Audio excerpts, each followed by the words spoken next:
A igreja aí foi de mal a pior. E neste momento nós outros começamos a ter uma série de rugadas políticas para manter-se nele poder. Ele papado começou a ser uma luta por ele poder. Temos aí assassinatos, temos envenenamento, temos diversas coisas que aconteceram tudo em busca dele poder. Ele nepotismo, que era dar cargo para familiares, para promulgar assim ele poder dele papado, era algo normal e era algo errado também. Então, meio que neste vácuo por ele poder, a igreja quis assumir mais um papel político. A corrupção estava terrível. Ele papado, a igreja estava muito involucrado com a política, a tal ponto que eles mudaram a sede da igreja allá de Roma agora para Avignon, em França. Em França estava a parte do governo, da política mais forte, e de aí cambiou a igreja para aí, para que o imperador pudesse estar cerca da igreja, e começou toda uma jogada política. Já não havia mais uma prioridade para os cuidados da igreja. Nada mais queria saber dele pobre, da vida espiritual das pessoas. Queriam apenas governar, jogadas políticas, queriam apenas ter poder, queriam apenas ter essas conquistas. Foi o que estava acontecendo neste momento. Tudo era motivo de guerra, tudo era motivo para enganar, para traicionar, tudo por ele poder, ok? E se não bastara toda esta decadência política, de verdade o lado oriental estava completamente confuso. Muitas guerras, muitas peleias, incluso dos papas ao mesmo tempo.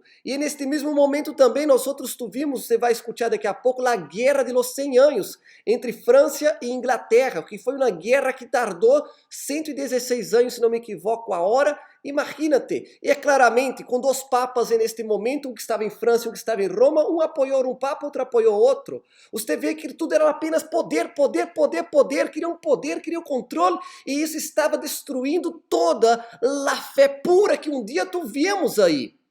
E a não contar com isso também, nós outros tivemos outro grande problema que neste momento apareceu, você deve ter escutado já, em algum momento da história, nós outros tivemos aí a peste negra. Você já deve ter escutado na escola que foi na bactéria, não? A bactéria começou a passar para todos, passou das ratas para o ser humano e começou a matar como nunca. Sim, esta bactéria começou a matar como nunca, matava muito rápido as pessoas. Se calcula cerca de hasta 70% da população ha muerto no momento da peste negra. Aquela guerra, instabilidade política, nada certo, aún vem esta peste, guerras. Solo para você ter uma ideia, os cuerpos de los hombres que morriam de peste negra eram usados como armas. Ou seja, se acorda que eu já falei que aquele feudalismo significava pequenos poblados ou grupos de pessoas que cercavam com muralhas, se protegiam? Então, quando estavam em guerra, eles agarravam o corpo de uma pessoa que morreu de peste negra e tiravam por arriba das muralhas para dentro das muralhas, de maneira que aquele corpo infectado matara toda aquela população que estava aí. De verdade, foi um momento terrível. Você não tem ideia do que aconteceu.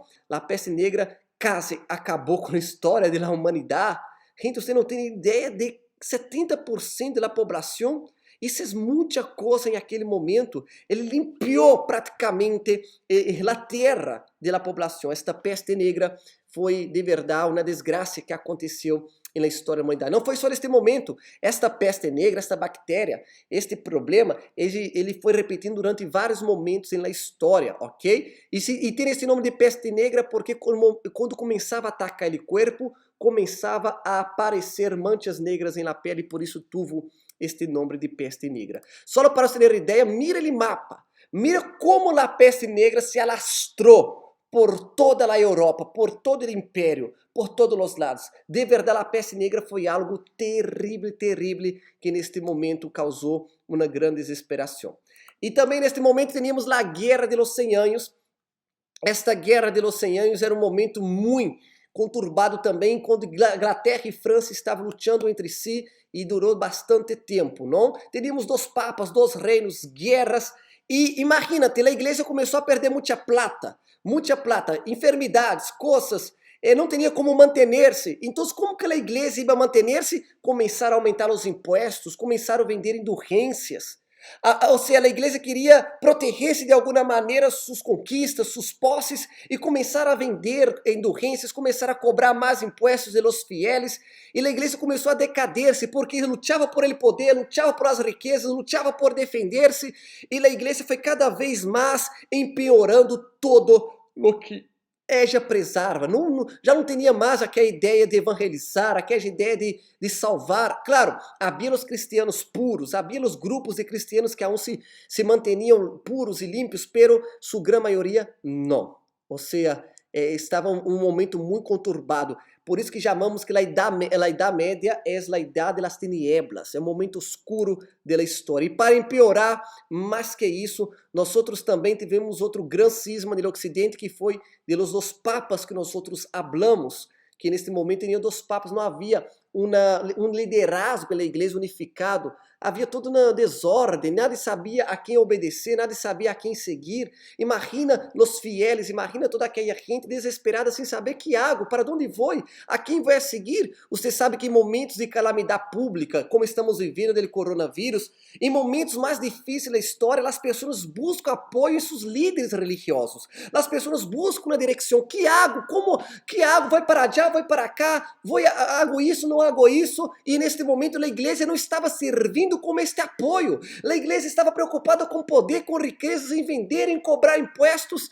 Estava de verdade algo completamente terrível. E também, neste meio tempo, também nós tivemos outro momento muito duro e sombrio da história. Você já deve ter escutado também do Santo Ofício ou da Inquisição. A Santa Inquisição foi um momento oscuro também, aonde que a igreja ella matava, torturava todos aqueles que ella considerava hereges. E hereges era basicamente aquele que não aceitava suas doutrinas, não aceitava seu liderazgo. Ou seja, ele papa não seguia por muitas vezes a Bíblia, ele papa considerava-se superior a todos, e se alguém não estava em acordo, se alguém não estava querendo fazer o que era orientado, essa pessoa era torturada. Esta é a palavra, torturada. A Santa Inquisição, mais que matar, queria torturar, queria ser a pessoa renegar. E neste momento muitas mulheres, principalmente mulheres, foram mortas, consideradas bruxas, e tantos outros também que não estavam em acordo com o papado também foram mortos neste momento. Não sei se você já estudou, incluso aqui em Peru, houve também a Inquisição, há um museu aqui da Inquisição em Peru, e foi um momento de verdade, parece uma película de terror. Eu não oriento a nenhum de vocês a aprofundar-se neste assunto, porque é um tema de verdade sombrio. Pior que película terrorífica é a Santa Inquisição. Foi um momento de verdade complicadíssimo, ok? E a Santa Inquisição, ela matava, pero antes de matar, ela torturava hasta não aguentar mais as pessoas. Ela torturava das mais diversas maneiras as pessoas que consideravam-se hereges, que praticavam a herejia. Não herejia contra o cristianismo puro, herejia contra o comando do papado. E estima que cerca de 150.000 pessoas foram juzgadas no tribunal do Santo Ofício, em vários tribunais, porque foram várias inquisições em diversos momentos, ok? Foi um momento completamente difícil, um momento de verdade muito complicado. Muita gente foi queimada viva, principalmente mulheres que praticavam qualquer tipo de coisa que, se foi considerado que uma mulher ela usou de magia para encantar o homem que se enamorou de ela, era considerada bruxa. E não só isso, diversas outras coisas foram acontecendo neste momento. Foi um momento muito complicado, muito triste, ok? Todas as ideias contrárias à igreja eram consideradas herejias. Você pode imaginar as mais perversas torturas, foi o que aconteceu neste momento. Ok? Como falei com você, se estima que cerca de 150.000 pessoas passou por la Inquisição. Deve ter películas sobre isso, pero eu não oriento que você se aprofunde neste assunto, porque de verdade é algo muito horrível. Então, em meio de todo o caos, em meio de toda essa decadência, em meio de toda essa desesperação, não sabia o que fazer. A igreja estava numa depressão cada vez pior. A política estava caindo cada vez mais. Pero foi neste momento que começou a aparecer novamente algo para meio que trazer a glória. Nós temos neste momento o renascimento. O renascimento foi um movimento cultural. Foi um movimento que ha traído novamente as artes, a música, a cultura, a escrita. Foi traído como várias coisas relacionadas à cultura grega. Foi um renascimento mesmo da cultura. E por que vamos falar? Porque isso tem muito que ver com a história da igreja. O renascimento, ele influenciou muito a história da igreja. Temos aí, vou falar alguns nomes que vocês conhecem, seguramente vão conhecer, vão se acordar, que já estudaram alguma vez. Temos Michelangelo, temos Donatello, que foram grandes pessoas que marcaram o Renascimento. Quem nunca escutou falar de Leonardo da Vinci, as obras de Leonardo da Vinci, verdade? Foi tudo aí na parte do Renascimento. Tuvimos a obra, o humanismo começa a ser exaltado, o homem começa a ser exaltado, a aparência, as formas humanas, a ciência, tudo isso começa a ter sua posição novamente e começa a trazer esta glória da cultura, esta glória grega que tinha, vuelve a aparecer. A beleza começa a ser exaltada. A decadência da igreja e a beleza são duas coisas que começam a estar em conjunto neste momento, não? É o que nós temos aí no renascimento, não? Temos o homem como ele centro do universo. Agora o homem tem mais valorado a inteligência humana, a razão humana é mais valorada do que tudo. O humanismo era algo que tinha que ser tratado como algo superior neste momento. Temos o retorno aos clássicos, este movimento cultural, ele tem um retorno aos clássicos, e mais que isso, ele também começa a elevar a ciência. A ciência e também começou a criticar tudo o que era mitologia. E ao mesmo tempo que criticava a mitologia, também estava aí por criticar a igreja, porque tudo teria que ser explicado com a inteligência. Agora, não mais a fé, não mais a religião, não mais a igreja tinham a superioridade. Agora não, agora a inteligência, agora a sabedoria humana, os conhecimentos humanos, a ciência começou a tomar seu espaço em lugar de la religião. As mitologias começaram a cair, a perder força, e a ciência começou a crescer. Os estudos científicos começaram a crescer. Tudo agora tinha que ser explicado. E isso era algo muito, pero muito interessante neste momento, que de verdade iria marcar toda a diferença, ok? A ciência crê que pode agora evaluar e criticar tudo. Eu tenho que evaluar a fé, tenho que evaluar as crenças, tenho que evaluar a mitologia e ver se algo está de acordo ou não, se está certo ou não. O renascimento, de hecho, foi algo que marcou muito. O renascimento ele começou em Itália. Ele começou já em Itália e ele foi se alastrando por toda a Europa. Como falamos, ele tratava do homem no centro. O centro de tudo era o homem, o centro do universo, não? E começa a criticar a igreja, obviamente, começa a criticar a igreja que tinha todo o poder, que mantinha todas as pessoas subjugadas bajo a seu controle e não viam coerências nisso, não? A igreja, qual que foi a posição da igreja? Ao revés da igreja, ela volver para o cristianismo puro, ao volver para o cristianismo de evangelizar, a limpiar-se neste momento, não. A igreja se meteu nas artes. A igreja também, ela foi nesse mesmo ritmo. Ela se meteu com as artes. A igreja começou a atrair para dentro de ela também este renascimento com as pinturas, com tudo. É aí que nós outros começamos a ter as igrejas bem arquitetadas, as igrejas com pinturas. Aqui mesmo em Peru temos igrejas mais para o lado do barroco, pero também com muita influência do renascimento, não? Aqui no centro de Lima há uma igreja que você encontra essas pinturas, esta arte, essa arquitetura, tudo isso começou aí no renascimento, não? As igrejas começaram a buscar construir-se, a estar moldeadas dentro da cultura, dentro da ideia dele renascimento. Imagina-te a mescla que começou tudo isso, a mescla que começou. Então a igreja começou a se meter em meio das artes e buscar esta beleza também para suas construções, ok? Começou a buscar essa beleza para suas construções. E começaram a dar prioridade para isso, dar prioridade para a reforma, dar prioridade para a arquitetura e começaram a se olvidar dele papel da igreja, que era ele cuidar das almas, que era salvar as almas, que era levar as almas a la salvação, cuidar de los pobres, a los projetos sociais. Agora temos toda a parte principal da igreja, a parte cabeça da igreja. ao revés de estar preocupado com seus trabalhos eclesiásticos, estão preocupados com arte.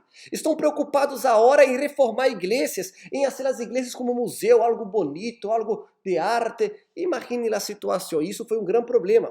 Com esta prioridade que a igreja começou a ter, aí temos aí Roma, nós começa a ver Roma aí sendo moldeada nesses patrões, começa a ser moldeada aí, e com essa necessidade, já começa também a necessitar de reconstruir-se e gastar mais. Foi neste momento que nós outros começamos a ter aí a necessidade de construir igrejas dentro dos patrões que aí a reforma começou a necessitar, ok? Então a igreja começou a mesclar filosofia, literatura grega e tudo isso, e principalmente influência da arquitetura. Temos aí a influência da arquitetura. Então, neste momento, nós temos o Papa que ele decide reconstruir agora a Basílica de São Pedro. ¿Se acuerda? A Basílica de São Pedro que Constantino construiu, pero a los patrões romanos, mais simples. Agora ele quer reconstruir a los moldes gregos, a los moldes da Renascença.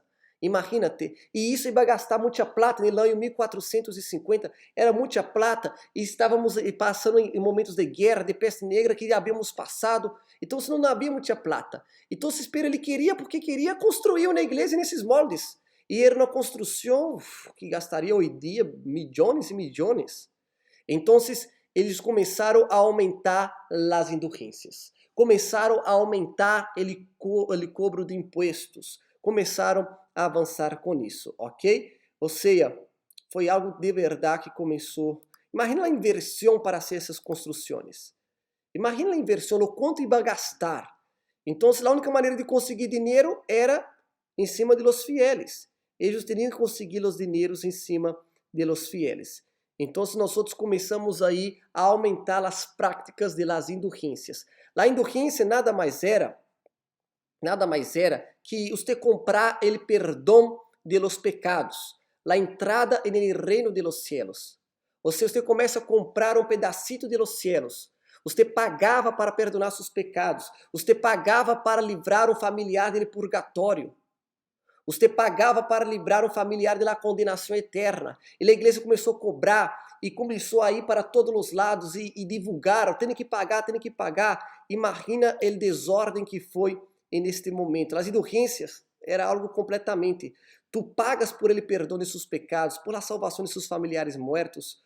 Ou seja, se de alguma maneira sacaria seus familiares dele purgatório. E de hecho, tinha uma carta de indulgência. Você comprava uma escritura certificada por la igreja, garantizando que você estava salvo.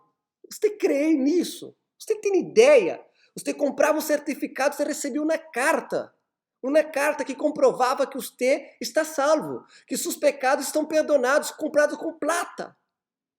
Gente, você tem ideia de lo que chegou? Tudo isso porque eles queriam adequar-se a las construções do Renascimento, principalmente, obviamente, não? E aí foi aumentando, não? Quem estava neste momento aí? Ele Papa Leão X, ele que estava neste momento e ele que teve esta ambiciosa decisão de reformar a Basílica de São Pedro. Esta mesma basílica que temos em Roma hoje foi desta época. Foi desta época que ela foi reformada. Essa basílica enorme que temos aí em Roma foi desta época que ela foi reformada. Então, a igreja precisava acumular o dinheiro a toda custa, não? Ele Papa Leão X que ele assumiu isso aí. Precisavam mais dinheiro e para ter mais dinheiro precisavam vender as indulgências. E isso foi de verdade, a população, as pessoas começaram a indignar-se contra essa situação. Chegou um certo momento que eles começaram a cobrar tanta indulgência que havia um homem, não me acordo o seu nome agora, que ele, em nome da igreja, cobrava indulgências, que ele falava, a cada moneda que se caía no cofre da igreja, era uma alma que saltava do purgatório.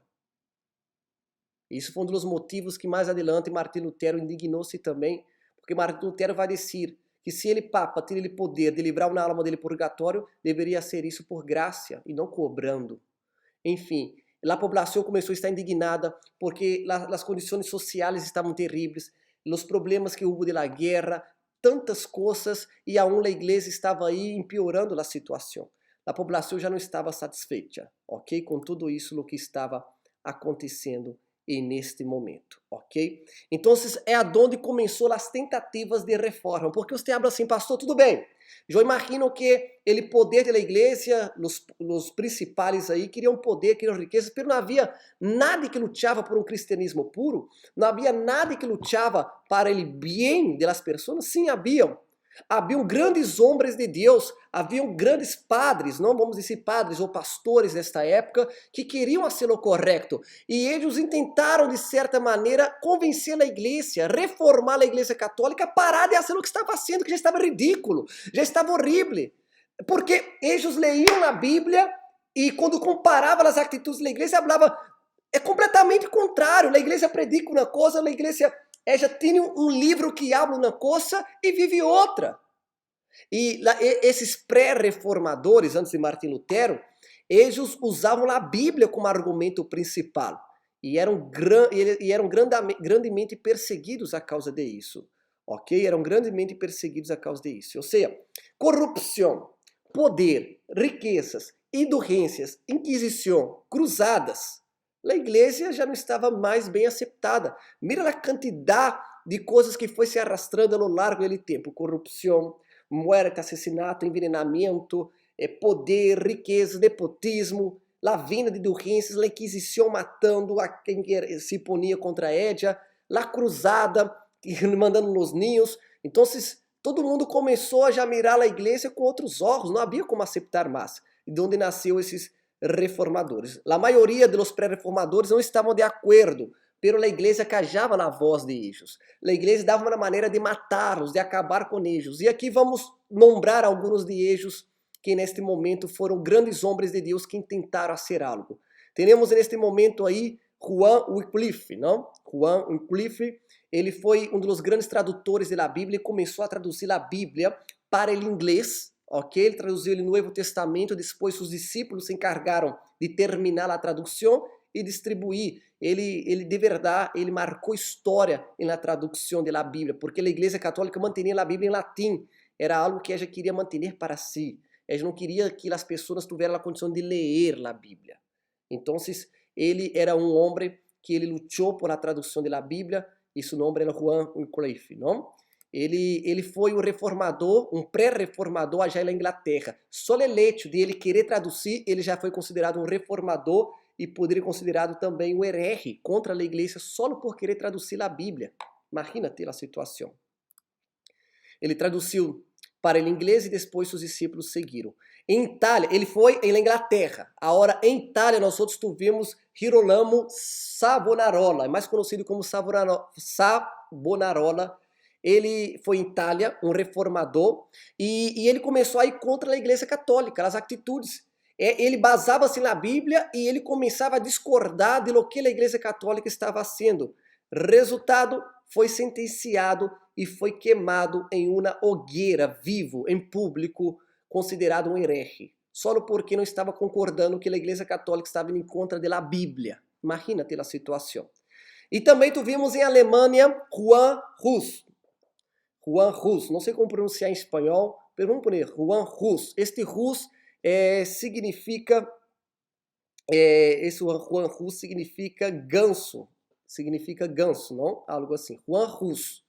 E ele também, ele foi contra a Igreja Católica, ele foi contra, e seus maiores argumentos, como os outros também pré-reformadores, era agarrar a Bíblia, mirar a Bíblia. E, gente, eles não eram qualquer pessoas, eles eram padres, eles eram pessoas que eram parte da Igreja Católica. Pero ao ler a Bíblia, ao conhecer a Bíblia, porque eles podiam, eles começavam a perceber que algo não estava correto aí, algo não estava de acordo. E eles usavam a Bíblia para argumentar contra a Igreja. E eles eram punidos com a morte. E também Juan Hus, ele também foi sentenciado a ser queimado vivo em la hogueira. Ele foi sentenciado a ser queimado vivo na hogueira. E há quem disse que no momento que ele ia ser morto, ele disse que em sua morte ele disse que vocês podem callar este ganso, pero Deus vai levantar um cisne, que su canto nada poderá callar. Alguns creem que era uma profecia a respeito de Martim Lutero, que logo depois vai vir Martim Lutero. Pero teremos também aí Hus, que ele foi morto em la hoguera por defender la Bíblia como la fuente de la verdad e discordar da Igreja Católica. Enfim, foram diversos estes que foram mortos aí neste momento. Foi de verdade, foi algo muito, muito complicado. Em outras palavras, ele sabia que Deus já estava preparando para levantar. Gente, Deus sempre estuvo no controle.